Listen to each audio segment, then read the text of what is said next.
పైన హిల్కి ఎక్కినాం, ఫుల్ వాన, తడిసిపోతున్నాం. మొత్తం మబ్బులు పట్టేసింది కదా, కానీ వెదర్ మాత్రం సూపర్ ఉంది. Once in a life time ఇలాంటి ఎక్స్పీరియన్స్ చేయాలి. వాన, fort, view point, everywhere greenery, చాలా అద్భుతంగా ఉంది. గాయం కూడా బాగానే పడతారు. ఒక పాట పాడు. వానొచ్చెనమ్మో వరదొచ్చెనమ్మో వానతో పాటుగా వణకొచ్చెనమ్మో వానతో పాటుగా వణకొచ్చెనమ్మో ఎర్ర భూముల నెర్రాలన్నీ ఊడ్సేనాది ఎర్ర భూముల నెర్రాలన్నీ ఊడ్సేనాది. Nice. Welcome to Rachakonda fort. అసలు ఈ రాచకొండ ఫోర్ట్ని ఇక్కడ ఎందుకు కట్టారు? ద మెయిన్ పర్పస్ ఏంటంటే ఇక్కడ డిఫెన్స్ అండ్ కింగ్డమ్ని ప్రొటెక్ట్ చేయడానికి. రాచకొండ హిల్ మీద ఉండడం వల్ల ఎనిమీస్ని దూరం నుంచే అబ్జర్వ్ చేయొచ్చు. అండ్ ఆల్సో న్యాచురల్ ప్రొటెక్షన్ కూడా, ఎందుకంటే కొండలు ఉండడం వల్ల అటాక్ చేయడానికి డిఫికల్ట్గా ఉంటుంది. అండ్ ఒకప్పుడు ఇది రేచర్ల పద్మ నాయకుల రూలర్స్కి క్యాపిటల్గా ఉండేది. అండ్ అప్పట్లో మోడర్న్ మిషన్స్, క్రెయిన్స్ లేకుండా ఎట్లా బిల్డ్ చేశారు?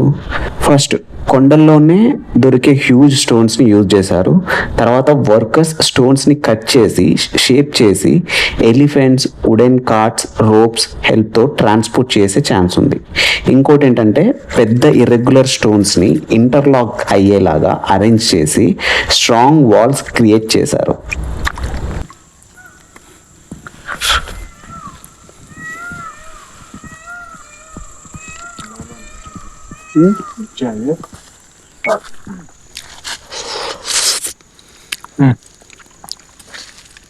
తినవా? చాలు బాబు, కొంచెం చేదు కొడుతుందిరా. అలానే ఉంటుంది, చేదు కొడుతుంది. దీంట్లో ఇక ఇది పచ్చడి పచ్చడియా? అది వేసుకొని బిస్కెట్ జొన్నలు కదా, ఏమేమి కలిపినావు? ఇలా రాగి జొన్నలు కలిపినావా? రాగి జొన్న రెండు మామిడిగా తొక్కైనా అది కలిపి ఇట్లా కలిపి తాగితే మస్తు ఉంటుంది. ఇంకా వేడు బాయ్ రమేష్.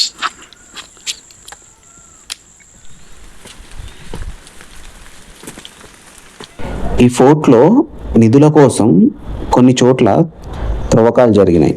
సో అక్కడ వాళ్ళకు నిధులు దొరికాయా లేదా అనేది మనకు తెలియదు, బట్ కానీ అక్కడ ప్రూఫ్స్ మాత్రం కనపడతాయి, లైక్ నిధుల కోసం ఇక్కడ త్రవ్వకాలు తవ్వారని. ఇలాంటి మట్టి బాటలు చాలా హెల్ప్ఫుల్ అవుతాయి ఇలాంటి ఏరియాలో, ఎందుకంటే ఎక్కడికి వెళ్ళాలో తెలియనప్పుడు ఇలాంటి బాటలే మనకు హెల్ప్ఫుల్ అవుతాయి. అండ్ ఈ బాటను ఫాలో అవుతే ఆ డెస్టినేషన్ అనేది కనుక్కుంటాం. ఫైనల్గా టాప్ ఆఫ్ ది హిల్కి వచ్చాము.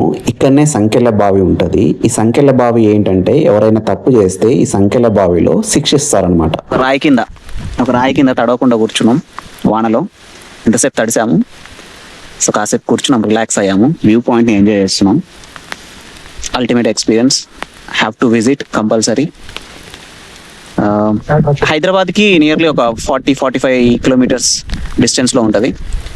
అండ్ మోర్ ఓవర్ మార్నింగ్ టైంలో, ఈవినింగ్ టైంలో హై వ్యూ పాయింట్కి రీచ్ అయితే ఈ will see the beauty of nature, mountains, forest area.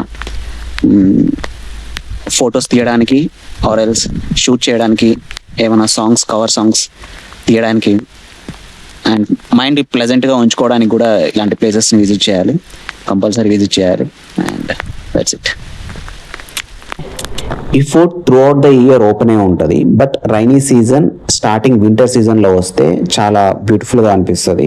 And గ్రూప్గా రండి, ఒంటరిగా రాకండి. ఆన్లైన్ పేమెంట్స్ కంటే క్యాష్ ప్రిఫర్ చేయండి. అండ్ వాటర్ బాటిల్ కంపల్సరీ తెచ్చుకోండి, అండ్ స్నాక్స్ కూడా, ఎందుకంటే చుట్టుపక్కల ఏమన్నా కొనుక్కోవడానికి ఏం దొరకవు. ఇలా కొన్ని జాగ్రత్తలు ముందే పాటిస్తే your trip will be beautiful and memorable. That's it.